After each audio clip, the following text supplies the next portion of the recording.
সবাই কমেন্ট করে আমরা কোথায় থাকি একটু বলে দাও। আপু আপনার বলতে হবে না এটা কোন জায়গা, আমি বলে দিতেছি। এটা হইলো জর্ডান। দেখেন এই যে ইউনিও কিন্তু জর্ডান থাকতো ওই মহিলাটা, তারও একটা বাচ্চা আছে, দেন ফুটফুটে একটা বাচ্চা।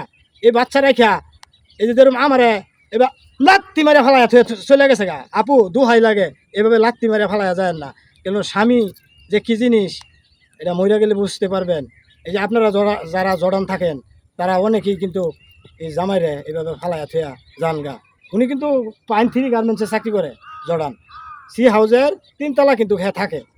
কিন্তু উনি যে বা জামাইকে ফালাইয়া দিছে, আপনারা এভাবে ফালাইয়া দিয়েন না।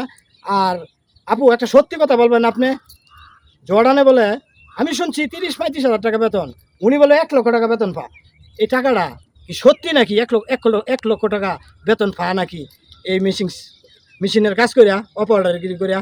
আপনি একটু কমেন্টে জানাই দেবেন প্লিজ, প্লিজ আপু।